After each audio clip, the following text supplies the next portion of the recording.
Morning everybody, 7 o'clock in the United Kingdom. Very welcome to spend your breakfast with us here at Sky News, wherever you're watching us around the world this morning. As temperatures start to fall, there are warnings of a winter of discontent for millions of households right across the country, with the energy price cap going up today to its highest ever level. Meantime, the latest on the Met Police and its commissioner over the lack of vetting for Sarah Everard's murderer. Plenty to discuss with the policing minister, Kit Malthouse, in just a few moments' time. Also, this morning, the new law protecting allergy sufferers in this teenager's name.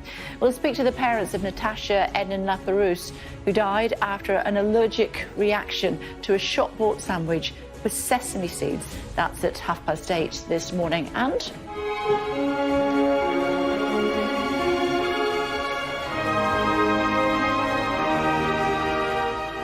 how lovely it is to start your morning with us swapping their medical instruments for musical instruments. We'll chat to one of the performers in the World Doctors Orchestra ahead of their concert at London's Barbican Hall this weekend. That's at 8:45. It's Friday, the 1st of October. Pinch a punch.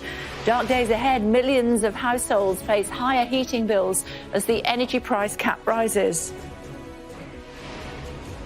I'm live in Hodge Hill in Birmingham, an area that already has one of the highest rates of fuel poverty in the country, to find out how soaring prices will affect people here. From Norway to Northumberland, we get an exclusive look at the world's longest undersea power cables, which should reduce UK carbon emissions. The police under pressure. The Met faces questions for failing to investigate previous allegations against Sarah Everard's murderer as he begins serving his life term. Freedom to head down under. Australia set to reopen its borders to its citizens abroad for the first time in 18 months. A growing island, the surface of La Palma expands as lava from a volcanic eruption solidifies as it flows into the ocean. These are live images of the volcano, which continues to spew lava and ash into the air. And the weather, a mixture of sunshine and blustery showers.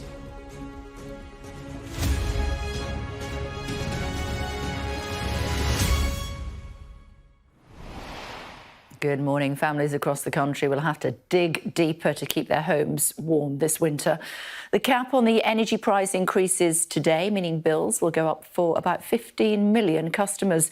The government says the increase will protect millions of people from rising global gas prices. Let's take a close look at what those changes will mean for you. It's thought around 15 million households will be impacted. Those on default tariffs will see their bills rise to £1,277 a year, an increase of £139.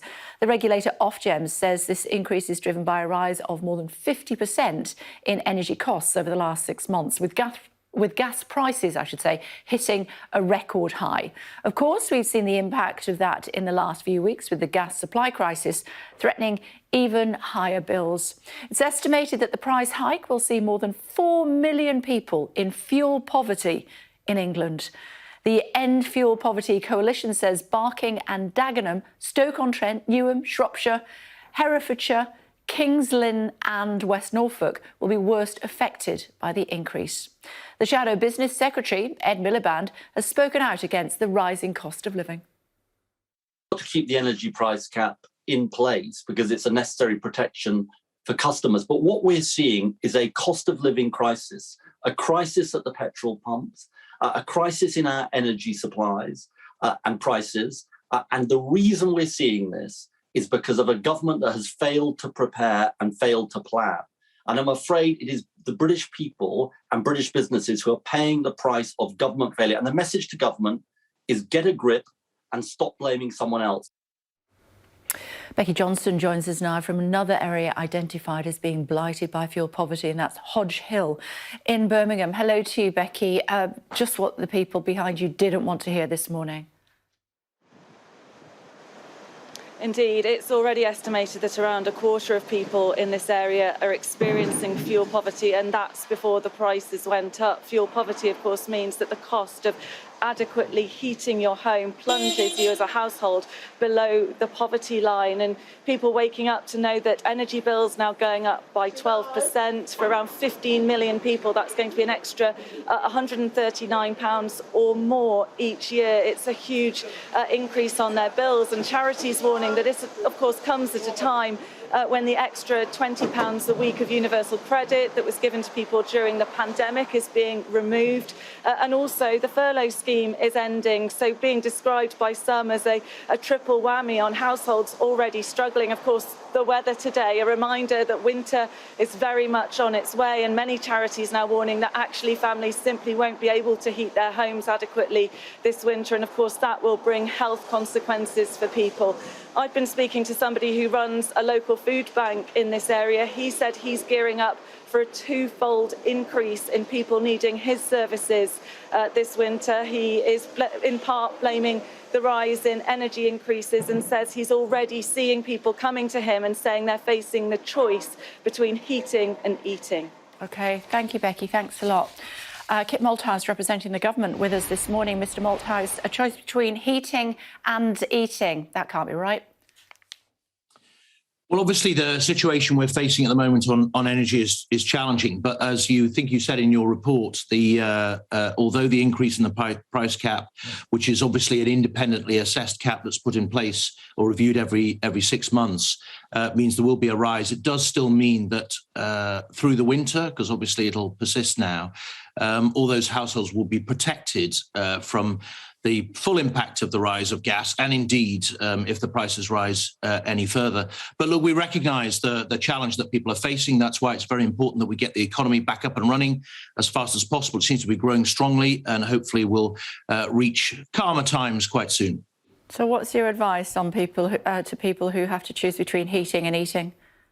Well, obviously, you will also have seen yesterday that the government announced a £500 million fund to assist people who are experiencing that kind of hardship.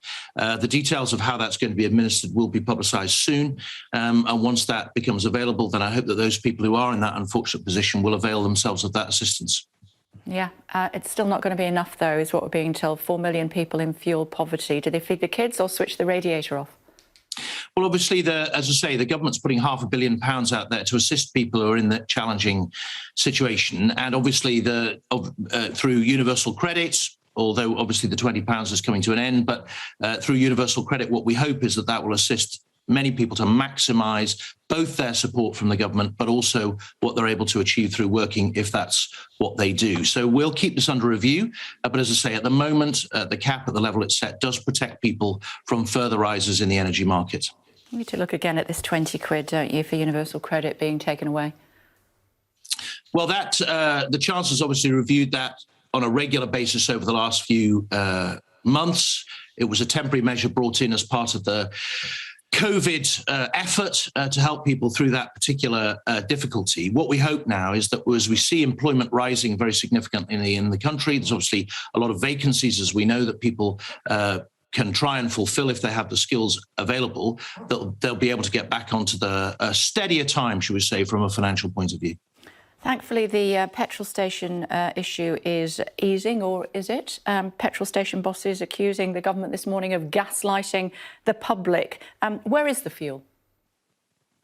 So as I understand it, Kay, the fuel supply into the country is not the problem. There's obviously a distribution issue that's caused by excess demand, if you like. As far as we can tell, certainly my information this morning is that the situation is stabilising across the country, albeit there's obviously still high demand for fuel. Let's hope that over the next few days that eases as people, as their tanks fill and that extra demand starts to abate a little, and we can get back to a more predictable pattern of supply. Why are we seeing, I suppose, Mr. Malthouse, a postcode lottery, if you will, of fuel? If you're in the city, London, Birmingham, Manchester, it's incredibly difficult to get fuel, and you have to go past maybe 10 petrol station forecourts before you manage to get some. Yeah, well, as I say, Kate, I'm not close to that effort. I've been sadly concentrating on some of the awful stories that we've seen recently to do with the police. But I do know that there's a team at Bayes that's monitoring the distribution of fuel across the country. They're trying to assist the industry to get back to a more predictable pattern of supply. Obviously, demand for fuel across the country is not always predictable. That comes and goes. Normally, that is a little more certain, but in these times where consumer behaviour, allied with a perception of a shortage of fuel, is driving different levels of demand, obviously we're having to move quite dynamically to address that. And I know they're working very closely with the industry to try and ensure that we get supply back onto a stable footing as quickly as possible. So it's the motorists and the messengers' fault. No, that's not what I said, Kay. I said there's different patterns. I said there's different patterns of demand at different times in different places, and that is at the moment not on the same predictable pattern that we've seen in the past. Now, efforts need to be put in place. Motorists are buying more fuel than normal. Well, yeah, that is the case. People are, and people are naturally responding to what they see and what they hear and what they feel. Now, I don't blame them for that. People have important journeys that they have to make. People have the requirement to get to work, get their kids to school, all those important things they need to do. But as I say, what we're trying to do is to say to people, look, if we can return to a normal pattern of consumption, then we'll return to a normal pattern of supply, and there is no problem with fuel coming into the country. Yeah, and the way to calm people's nerves is to get a few drivers with their army fatigues moving fuel around the country. That'll calm people's nerves. Why have we not done that before now? Well, obviously, there is work that's gone on around the resilience of the fuel supply and putting people on standby. But as I say, there's only so many tankers, there's only so many drivers. There is no shortage of supply at the moment into the country. The question is the distribution, and there's lots of effort going in to make sure that we get that pattern stabilised. People can get the fuel they need for the important journeys they need to make. And hopefully, as I say, in the next few days, things will stabilise further and return to normality in short order. You talk about the horrendous murder of Sarah Everard. How damaged are the police this week? You're the policing minister. Oh, it's devastating, Kay. I don't think there's any way of shying away from that. I mean, I've, as you might know, spent a lot of my adult life working with the police. And for me and for them, it's a dreadful blow. And that's over and above the total devastation for Sarah Everard's parents that they must be feeling. It's unimaginable. But the fact that this man was a serving police officer when he committed the crime is just horrifying, really, and has made all of us think hard about A, how it happened in the first place, and B, how we can prevent it in the future. How damaged are the police as a result of what happened? Well, I think, as you heard yesterday from senior police officers, they recognise that this has struck a devastating blow to the confidence that people have in police officers out in the public realm, but also in the Met Police in particular.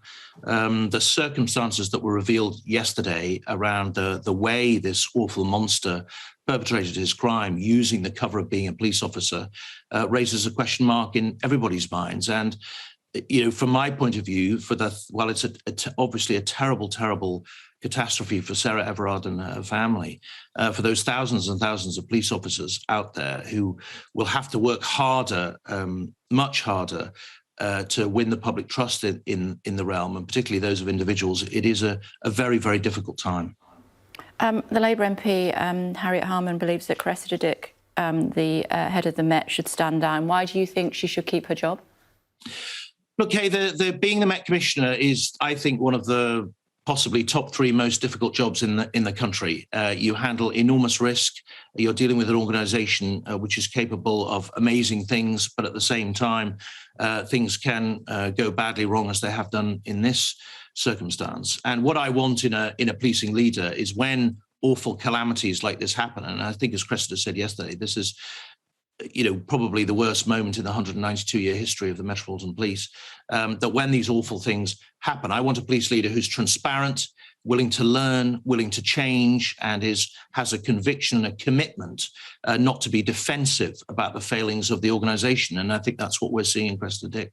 When there are failings of an organisation, it's the chief executive's responsibility to take responsibility. She is, to all intents and purposes, the chief executive. It's not the first time on her watch that there have been significant failings. Why should she keep her job? Well, as I said, Kay, it is the most difficult job. And in my experience, having worked with Cresta over many years in a number of positions, she is a dedicated and talented and committed police officer who is driving the Metropolitan Police to ever greater standards of care and improvement and fighting crime. And she is committed to whatever changes come out of the lessons learned of this horrible episode. And that's what I want in a police leader, someone who's willing to change, frankly, not just in the Metropolitan Police, but across the whole of UK policing. And we are going through a period of change in policing. The fact that we're recruiting all these extra police officers, and don't forget, to get to our 20,000 extra, we've got to recruit a gross recruitment of about 45,000 officers altogether, is a shot of youth and energy and different thinking into British policing, which I hope will start to change the culture for the better. Yeah, OK. So a serving police officer arrests somebody, allegedly, puts their hands behind their back in handcuffs, puts them in a vehicle, drives them for 2 hours, rapes them on the back of the seat, takes them out of the vehicle, puts them in a fridge, burns them, hides their phone, and then goes about their normal business, exchanges text messages with 15 other Metropolitan Police officers who are now also all under investigation on her watch. Yeah, look, the incident itself is, as you laid out, Kay, is just devastating. I mean, I can't get away from that, and I know that all the Metropolitan Police officers that I know will be similarly ashamed and devastated by it. The question in our mind is what went wrong, right? My job is effectively to help the Home Secretary to hold the police to account about what went wrong, how this monster slipped through the net to become a police officer, how we can make sure it doesn't happen again, and what we need to learn. I mean, as you said, there are a number of investigations and inquiries taking place around this case, which I can't comment on. But as those conclude, what we learn about how we can make sure the police is a better organisation and has the trust, unquestioning trust of the British people. And I don't think there's any question that that's been shaken by these events. More than 750 Metropolitan Police employees have faced sexual misconduct allegations since 2010. Only 83 of those 750 have been sacked. 750 Metropolitan Police employees face sexual misconduct allegations since 2010, many of them on her watch. Look, Kay, obviously it's important that we have a very, very robust internal investigation function, and one that is independent, that could look at any allegation. And there are obviously lots of allegations made against police officers in the course of their duty. We have revamped the police investigations structure over the last couple of years. The Independent Office of Police Conduct now looks at all sorts of complaints that are lodged with them by the public. But critically also, the Met Police in particular have ramped up their internal professional standards organisation, if you like, and in particular their vetting. So, for example, earlier this year, they started routine vetting of officers' social media output to make sure that they were picking up whatever intelligence they can. Look, there's going to be lots of lessons that we need to learn from this horrible episode. And, you know, my job, as I say, is to hold the police to account, make sure they learn those lessons and they implement the actions that are needed to make sure we can avoid this kind of horrible incident in the future. My son's girlfriend is, say, approached by who claims to be an undercover officer as she's walking home tomorrow. What do I tell her to do? Well, the first thing to say is officers rarely deploy singly. When officers are sworn as a constable, they do actually swear that if there is an incident and they're off duty, i.e. in plain clothes, that they have a duty to intervene to protect life and safeguard the public. But if anybody has any doubts about a police officer, then obviously they should question the officer about what they're doing and why they're doing it. If there are any doubts at all, they should ask to either speak to the control room using the officer's radio, or if in doubt, call 999 and ask a question. But what sort of society have we come to, Mr. Malthouse, where we are so doubting of somebody who says they're a police officer that we think that we have to dial 999 to check? Well, Kay, I completely understand. And that is the, as I say, the devastating consequence of this awful man's actions, is that he's undermined the good work of thousands and thousands of police officers, not just the current serving ones, but all those police officers that have served over the decades previously. And it's worth remembering that, of course, that those thousands of police officers across the country are doing amazing things every day to keep us safe. But these kind of stories do raise question marks in people's minds. I can understand, particularly given the circumstances. And I think it would be perfectly reasonable in similar circumstances for somebody to question the officer, seek reassurance. If that means asking them to identify themselves by speaking to the control room or calling in 999 if they feel in danger, then I'm afraid that's where we've got to. OK, Mr Malthouse, thank you for joining us on the programme. Busy day ahead for you. Thank you. Thank you.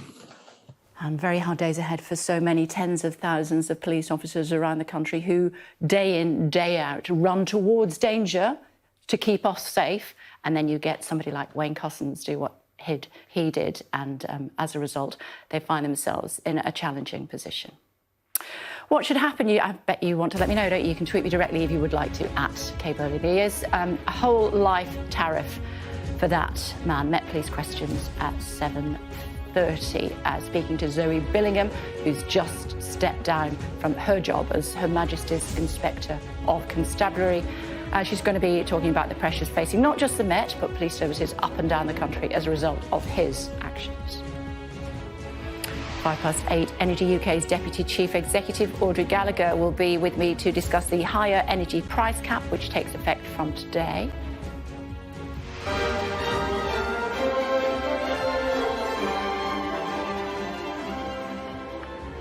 An orchestra made up entirely of medics raising money to support homeless patients.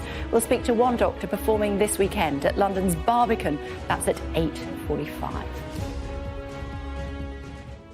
Looking at some of the other stories making news for you this morning, and technical problems have been reported with Scotland's COVID vaccine passport app on the day it launched. From this morning, people need proof they have had 2 doses in order to enter nightclubs and many large events. The Scottish Government says the volume of people trying to access the app may be responsible for the issue. New research suggests it is safe for people to get coronavirus and flu vaccines at the same time. Clinical trials across England and Wales found that getting both jabs in a single visit had no negative impact on the effectiveness of either the vaccine or indeed the flu jab, and there were no safety concerns. The Brazilian football legend Pelé has left a Sao Paulo hospital after being admitted nearly a month ago for surgery on a colon tumour. 80-year-old will now undergo a course of chemotherapy. Scientists say Spain's La Palma island has grown because of volcanic lava. Copernicus, the European Union's Earth observation programme, says satellite imagery shows a new area of more than 800 acres on the western side of the island. Scientists say molten lava is hardening as it comes into contact with seawater. I wouldn't suggest pitching your deck chair there just yet, though. Britain will begin to share renewable energy with Norway thanks to the launch of a new subsea power cable connecting the country's energy grids. It means that hydropower generated in the Norwegian fjords could soon be used to keep the lights on in British homes. Our science correspondent Thomas Moore reports. Norway is one of the world's biggest producers of oil and gas, but it's water that provides almost all its domestic power.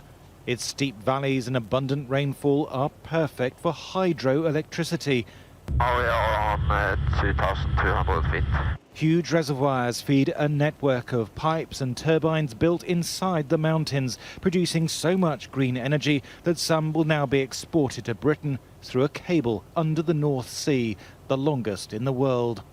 When we talk about this project, people in their minds have, visualizing a cable of that size, but as you say, it's not. It's about this.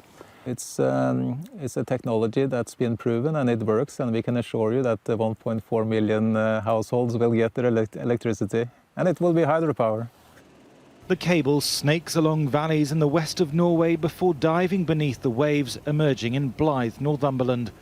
The hydroelectricity it brings should reduce the UK's carbon emissions by 23 million tonnes by 2030. One of the big challenges in the shift to renewable energy is the intermittency of supply. Sometimes the wind doesn't blow and the sun doesn't shine, but hydropower could help fill the gap. In effect, Norway could be a giant battery for the UK.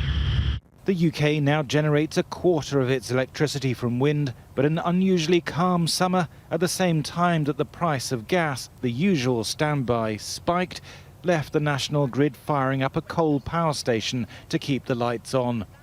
As a result of this cable and all of the other cables, bills will fall. And that's because in the UK we can access cheaper energy from the continent and transport that energy through our interconnectors, meaning that the people in the UK are receiving energy from cheaper, more plentiful sources of green electricity across continental Europe.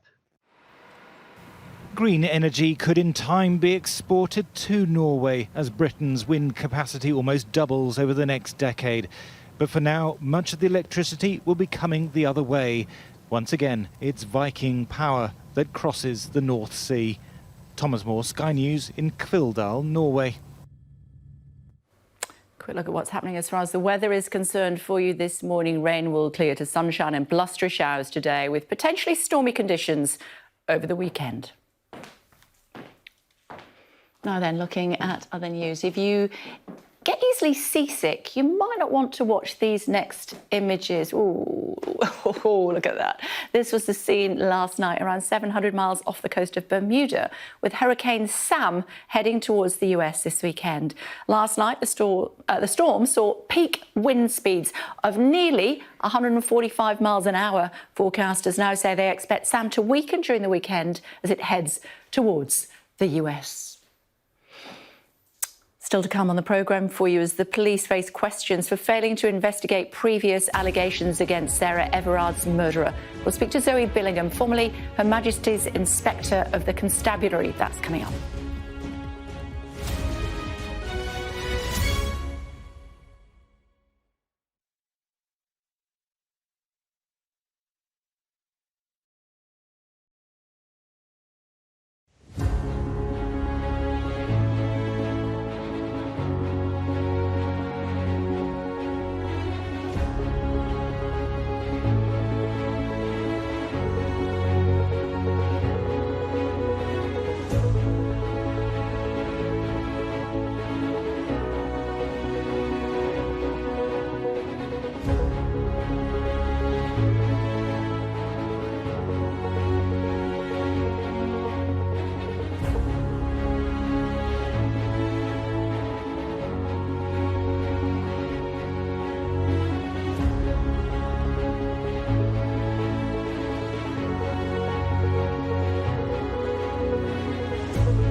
Hello again, everybody. The Met Police coming under increasing pressure over their failure to investigate previous allegations against Sarah Everard's murderer, Wayne Couzens, as he begins his whole life tariff.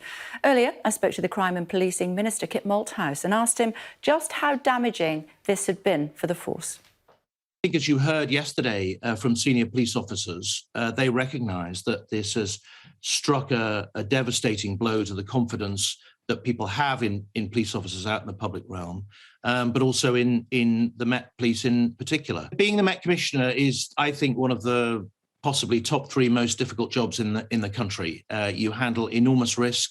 You're dealing with an organisation which is capable of amazing things, but at the same time, things can go badly wrong, as they have done in this circumstance. And what I want in a policing leader is, when awful calamities like this happen, and I think, as Cressida said yesterday, this is, probably the worst moment in the 192-year history of the Metropolitan Police, that when these awful things happen, I want a police leader who's transparent, willing to learn, willing to change, and has a conviction and a commitment not to be defensive about the failings of the organisation. And I think that's what we're seeing in Cressida Dick.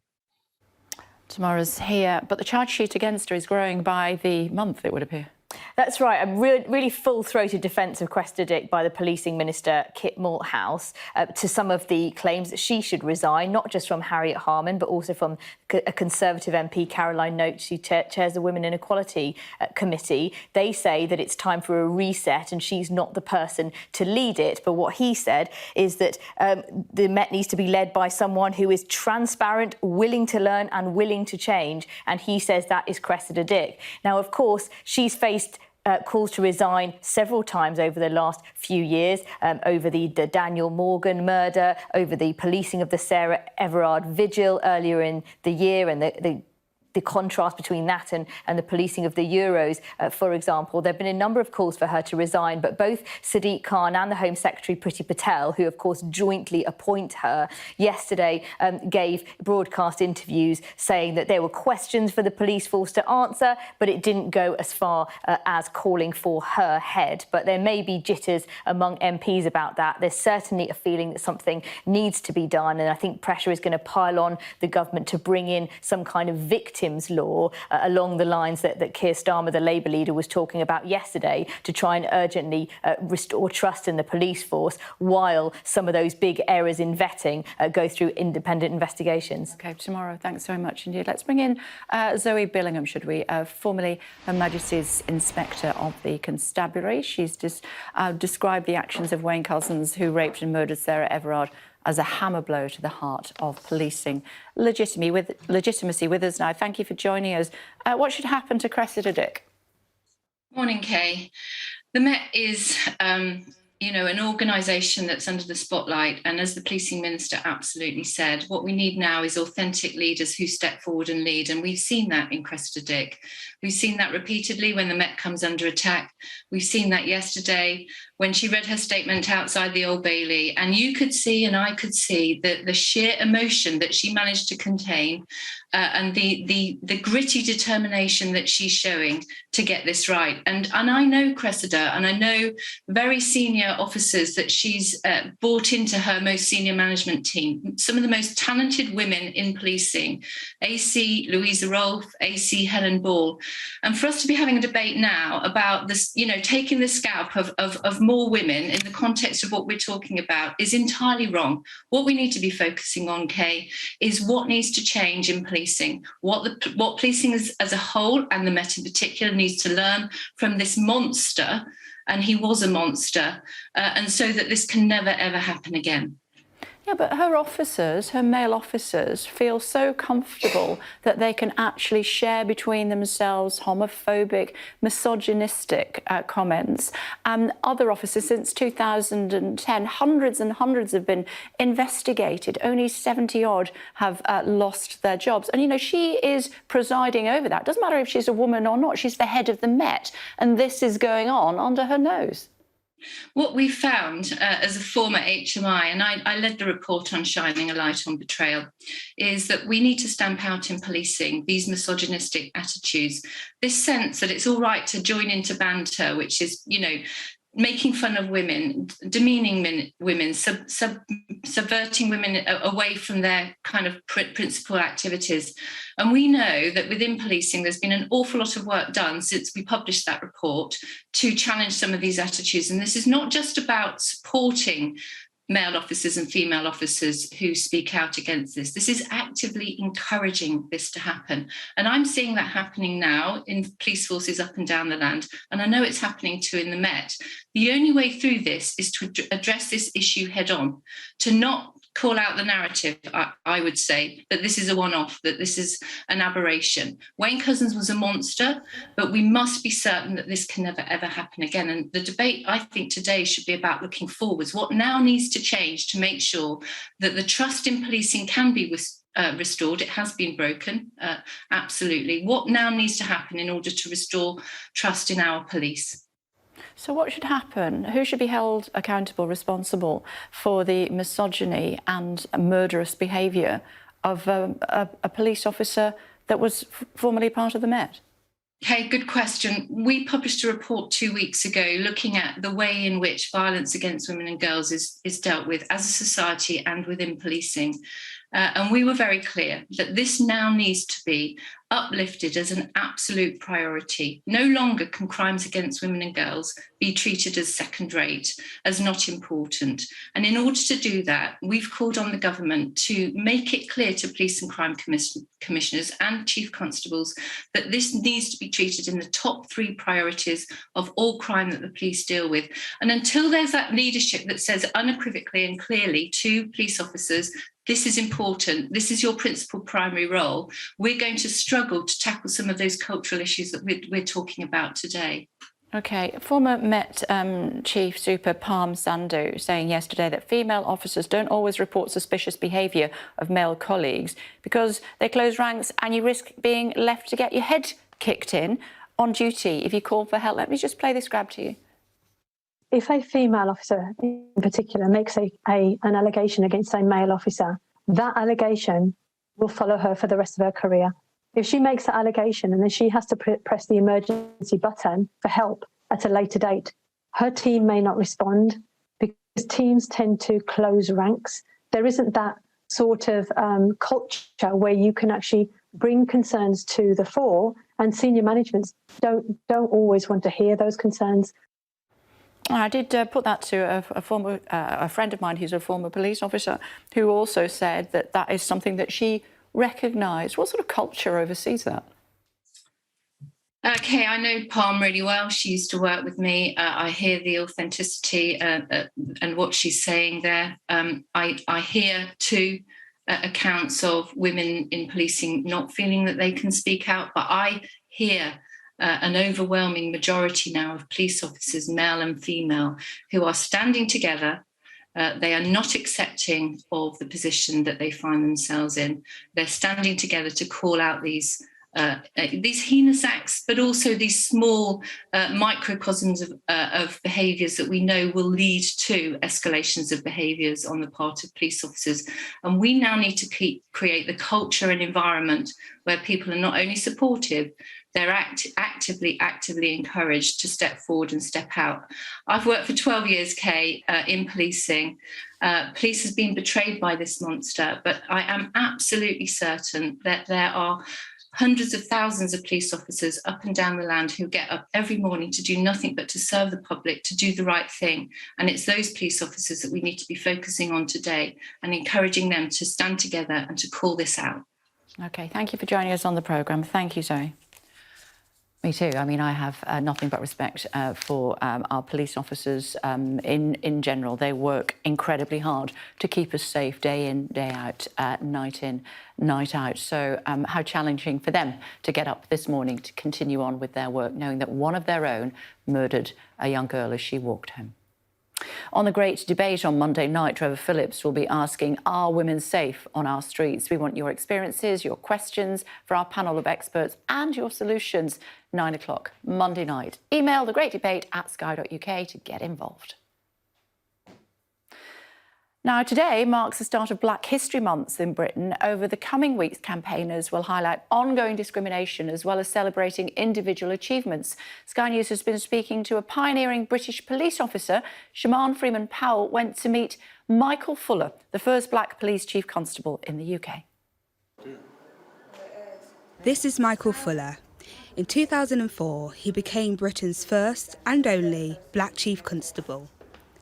But to get there, faced battles no other chief constable had to fight. Despite the warnings, Michael persevered, and in 1975, after being brought up in care, he left to join the Metropolitan Police as a cadet. Everybody said there's no way you do that.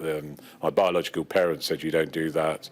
My friends and school friends said no way do you do that. Even my teachers, I mean everybody I looked up to said don't join the police. That's just not the thing for a black person to do. In 1981, racial tensions led to violence in many inner cities, and Michael would find himself on a bus in the middle of a fight between black and blue. There was this quite sinister atmosphere outside where there were black youths who came to the side of the bus and started taunting the police officers on the bus. And the police officers on the bus were all white and generally a lot older than me, but very bitter and twisted, I felt, and used racist expletives. One of the issues was about belonging. That I didn't belong to the people, the group and the tribe on the bus, and I didn't feel I belonged to the tribe outside the bus. I didn't want to make an issue of it, quite the opposite. I was not going to let my colour actually hinder me, both in terms of being promoted and in terms of really ensuring that I had a fulfilling career. He was successful, setting up the Racial and Violence Crime Task Force in response to the death of Stephen Lawrence. And as a commander, spearheading Operation Trident, massively reducing gun violence and black crime. In terms of the things I'd like to see improvements on, I'd like to see increased representation at the senior levels of the police. There haven't been any other black chief constables appointed since I was appointed as a chief constable of a provincial police force. We need increased representation at junior levels as well, because there's fewer black people actually joining the police than there are from other ethnic minority groups. Michael's journey was a long and hard one, but after becoming one of Britain's highest-ranking officers, he has taken his place in history. Siobhan Freeman-Powell, Sky News. And Black History Month will be a feature of Sky News' coverage throughout October. This year's theme, Proud to Be, focuses on celebrating being black or brown and sharing the pride that people have in their heritage and their culture. Meantime, quick look at the sport for you. Here's Hannah this morning.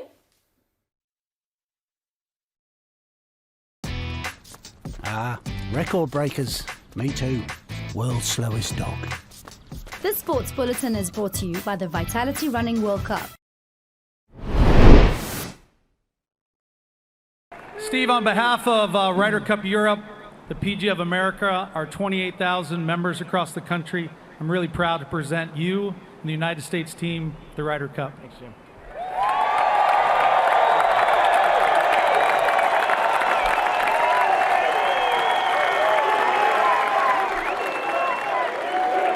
His crowning moment, their crowning moment. 12-strong team, individually, just immense. Together, an absolute juggernaut. It's a special day, you know, special day for everybody here involved, you know, and it's, this Ryder Cup means a lot to everybody. It means a lot to your side, it means a lot to our side, and, you know, to finally put in a dominant performance here. These guys played great, and they deserve it. They worked hard at it. They were fired up to be here, and it showed all few weeks that we got involved. 7 of the last 8 Ryder Cups have been won by the home team, but is this more than a home team victory? Is this a new era for USA Ryder Cup golf?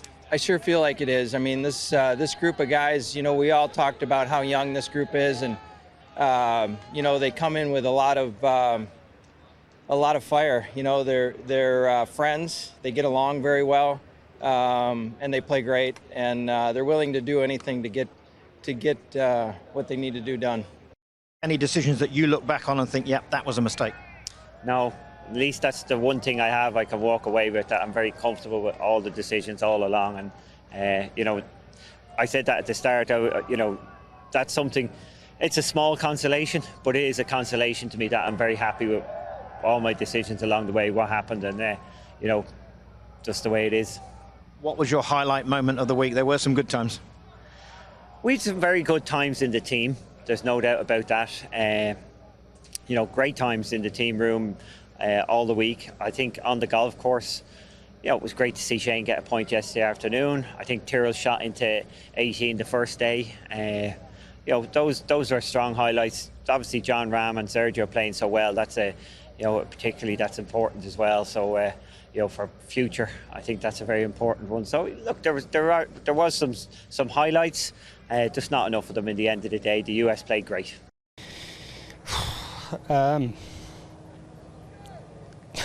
Sorry, no, take your time, take your time.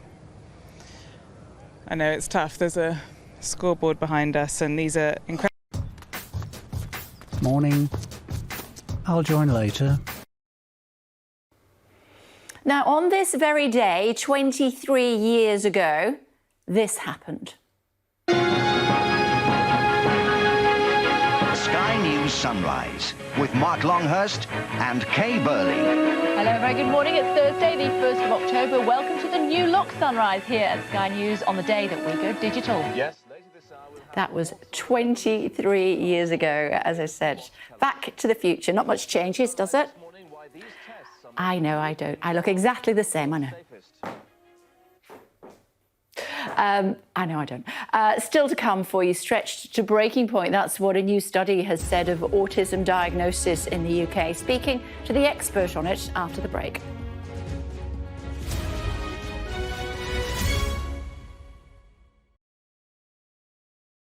I started singing bye, bye, Miss American Pie. Drove my Chevy to the levee, but the levee was dry. Them good old boys were drinking whiskey and rye and singing, this'll be the day that I die. This'll be the day that I die. I've had a wonderful career, a very long time being around, and I've done a heck of a lot of tours around the world. I was lucky to have 3 big records, Crying, Vincent, and American Pie, that were number ones all over the world. And that has fueled my ability to travel and to sing all over the planet and to see so many things and meet so many interesting people. And gee, you know, when this pandemic hit, I didn't really know what was going to happen. Nobody did. And here I am. We're starting to get back, you know, underway, and I'm very delighted. It's an honor, really, to be able to do this again. I realize how much I love it and how much I've missed it. Well, you know, I'm very fortunate that the few songs that I have that were very famous are probably some of the best records I ever made. So, you know, there are sometimes you get stuck with a song that's just an accident and it's kind of lousy and you have to sing it all the time. Now, that wasn't the case with me. My best work was the stuff that I was known for. You know, there's always room for a love song. There's always room for a beautiful song. And there's less and less beauty around as we go through the years. There's more and more loud, bombastic, noisy stuff out there that passes for music. But there's less and less of these kinds of songs. Slower, more contemplative, and more poetic. So I like that.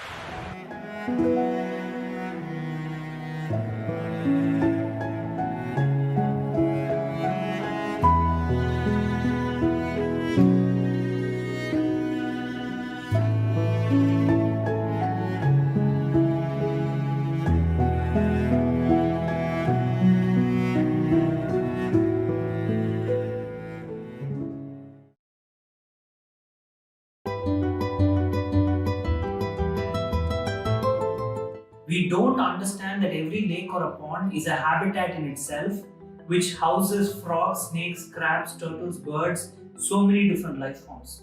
Human beings directly depend on underground water source. So a lake or a pond is necessary to replenish these groundwater resources.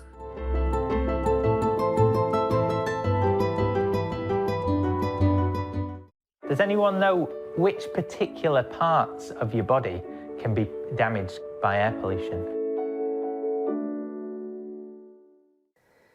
The weather's looking unsettled to end the week and quite stormy over the weekend. For today, we've got cloud and rain clearing away towards the southeast. Then skies will brighten, but there'll also be blustery showers rattling in from the north and the west. This is where they'll be heaviest and most frequent. Temperatures 12 to 18 degrees Celsius, that's 64 degrees Fahrenheit, so quite a bit cooler than it has been recently. In terms of air quality, we're looking at low pollution levels right across the country, not just today, but for the coming few days as well. The Air Quality Report, sponsored by Philips Air Purifiers.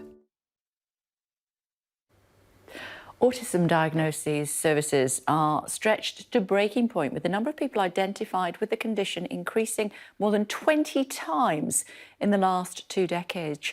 Joined now by Ginny Russell. She's lead author of the study that made those findings and senior lecturer at the University of Exeter. Hello to you. Thank you for joining us on the programme this morning. Why do you think there's been that increase? Well, first, what I want to emphasise is that what we're seeing is a rise in recognition of autism over time. So it's a change in diagnostic practice and not an increase of the number of people that have autism per se. And this huge jump is really due to a combination of factors. Partly it's because the criteria for autism have changed over time. Nowadays, we know that autism is a spectrum condition and autistic traits are normally distributed in the population. And we've also seen in other studies as time has passed that less severe autism traits are required in order for a diagnosis to be assigned. So if people with less severe traits are now receiving a diagnosis, this could partly explain this sort of exponential trend in increase in diagnosis, because there are simply more people with less severe autism traits nearer the population mean than those with very severe traits, if you see what I mean. So it's a threshold shift in terms of who goes into that group who are counted as autistic. And of course, there's increased... What should parents be looking for in their child?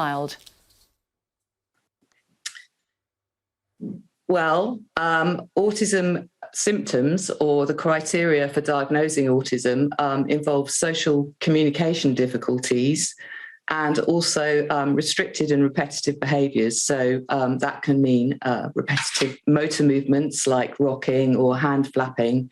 But those kind of movements are very normal in very young children. You've all seen kids in the playground doing this when they get excited. It's when there's a developmental delay and these sorts of things last longer than you'd expect that autism is commonly diagnosed. OK, when someone is diagnosed, what are normally the next steps? Well, I think one issue our study raises is that we can't think of autism or indeed of any medical diagnosis as a kind of fixed condition waiting to be identified, because the parameters of who has it change through time. And some people have said that the problem with this is that this kind of catch-all quality makes the diagnosis clinically less valuable for determining care, because there's no kind of one-size-fits-all support that's right for everyone with autism. So researchers have argued that we need to be looking instead at subtypes of people with autism, indeed, that there are multiple autisms, particularly when designing interventions and support for children and for adults. And what sort of challenges does it create for families when someone within the family is diagnosed with autism? Yeah, well, I mean, the diagnosis itself can have quite an emotional impact on families. And there's quite a bit of work looking at how people come to not only accept a diagnosis, but also start to turn that around and think about autism as something valuable, which provides really positive traits. And we've seen cases of people with autism like Greta Thunberg and Chris Packham, who are incredible role models, and showing that sort of autistic traits can have, people with autism can have incredible strengths.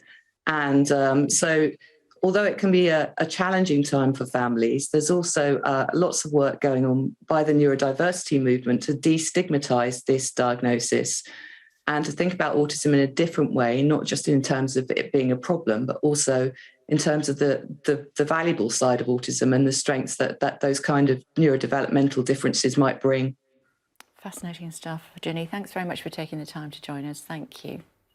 Autism diagnoses increased 20-fold, we're hearing there from Ginny Russell, Senior Lecturer in Critical Diagnosis Studies at the University of Exeter. That happened just in the last 2 decades. Coming up next for you, a devastating blow to public confidence. We're not saying that. The policing minister, Kit Malthouse, is saying that the reputation of the police, he says, has been damaged after Sarah Everard was murdered by a serving police officer, but continues to defend Cressida Dick's position as the Commissioner of the Metropolitan Police. We'll be talking about that in more detail throughout the morning here on The Breakfast Show, here on Sky News. I'm sure that you have a view, the damage caused to the police's reputation as a result of what happened with Wayne Couzens. He's starting a whole life term in prison this morning. Back in just a second.